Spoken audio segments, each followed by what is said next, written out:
Madame, Monsieur, bonsoir et bienvenue dans cette édition d'information d'où nous émettons depuis les antennes de Gabon News.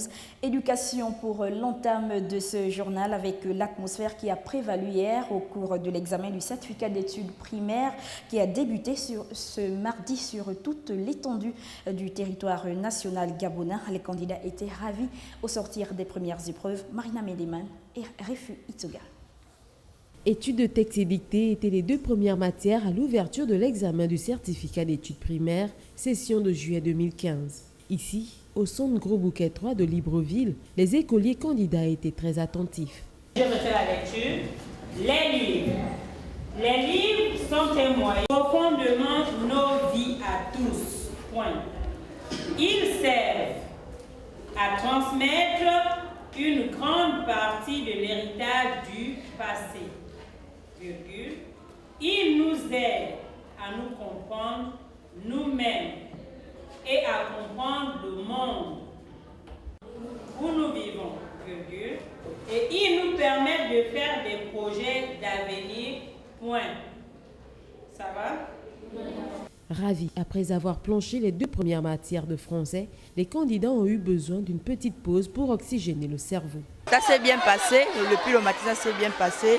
Nous avons commencé par l'étude des textes et ensuite nous avons fait la dictée. Là maintenant nous allons faire les veilles tout à l'heure après la récréation.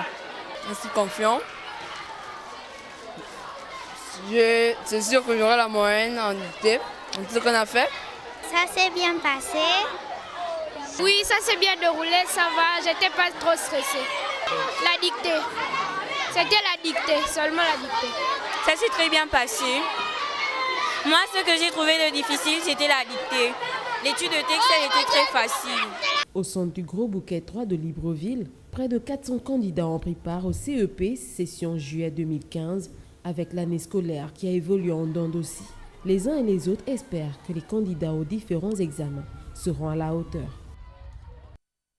Et puis, quels résultats aux différents examens et concours au Gabon après une année à dents en deux scies? Quel niveau peuvent espérer parents et gouvernements des apprenants de cette année scolaire 2014-2015? Autant de questions qui restent suspendues. On continue de s'y interroger. Marcia Tsonga, Refu Itsoga pour le point. Quels résultats pour les examens et concours pour 2015 lorsqu'on sait que l'année scolaire 2014-2015 a évolué en dents de scie? Une année scolaire colorée de grèves à répétition.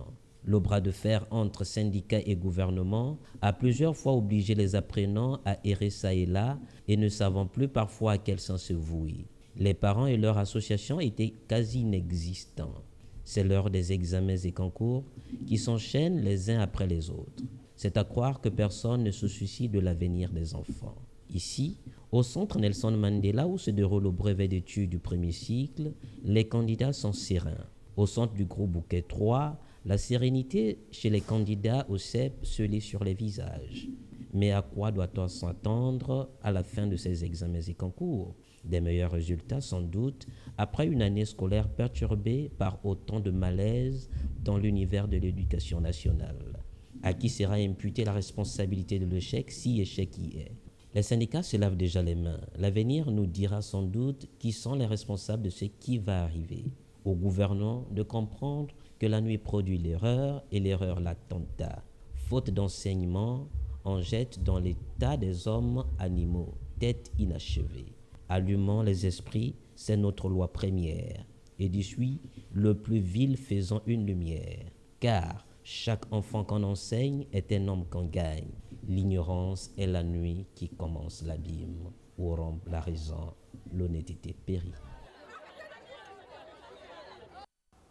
En outre, les épreuves écrites du brevet d'études du premier cycle et du certificat d'études primaires viennent de prendre fin ce mercredi au Gabon. À la sortie des épreuves, les candidats confirment leur confiance en la réussite et s'appuient surtout sur la qualité des épreuves jugées abordables. Kenyongori, Martial Tsonga et Refu Itsoga. C'est la fin de la première partie des épreuves du brevet d'études du premier cycle qui se sont ouvertes le lundi 13 juillet dernier au Gabon. Dans les centres d'examen, certains candidats se disent satisfaits et confiants au regard des épreuves jugées abordables en attendant les épreuves orales. Dans l'ensemble, ça s'est bien passé, les épreuves étaient très bien, je pourrais dire abordables, c'est tout. facile, rien de complications. Il n'y a pas eu de complications, rien de compliqué. Et là, ils ont même allégé les épreuves. Donc, c'était avantageux pour nous. Oui, ça s'est très bien passé.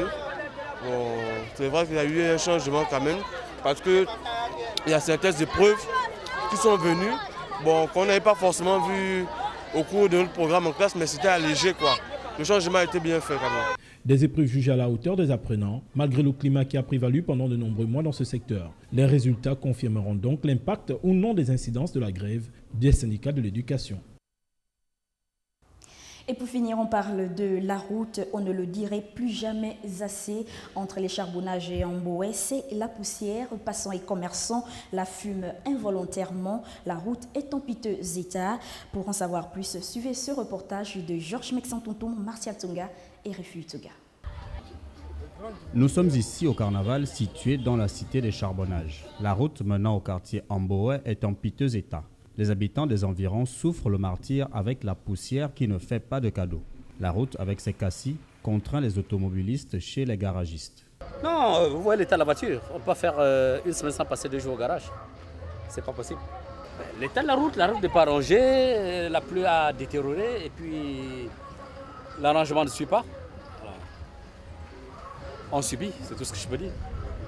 Il faut avouer que là, bientôt la rentrée scolaire, les élèves vont encore... Il y a des élèves qui arrivent ici très tôt, ils partent ici à 8h, 8h30, 9h, justement parce qu'il n'y a pas de transport. Il n'y a pas de transport, pourquoi? Parce que les clients, les chauffeurs sont coincés dans les embouteillages de l'école conventionnée qui est provoqué par l'état de la route. Ouais. Si la route est aisée de ce côté, bon, ça désengorge et tout le monde trouve son compte. Cette voie, comme bien d'autres dans la capitale gabonaise, cause d'énormes problèmes aux habitants et surtout aux commerçants qui sont sur les abords de la route. On souffre quand même, on souffre, mais ça va un peu. De manière qu'on vous voit en train de filmer la route, on sait que s'il plaît à Dieu, ça va aller. On souhaitait le goudron, Dieu n'a qu'à vous donner la force pour mettre le goudron pour nous. C'est ce qu'on souhaite. On souhaite que ce soit fait. Pour le bien de tous, quoi. La négligence, le laisser-aller et l'impunité peuvent être les causes de cette route inachevée dont les travaux avaient pourtant débuté, à en juger la présence des caniveaux qui existent. Quel dommage!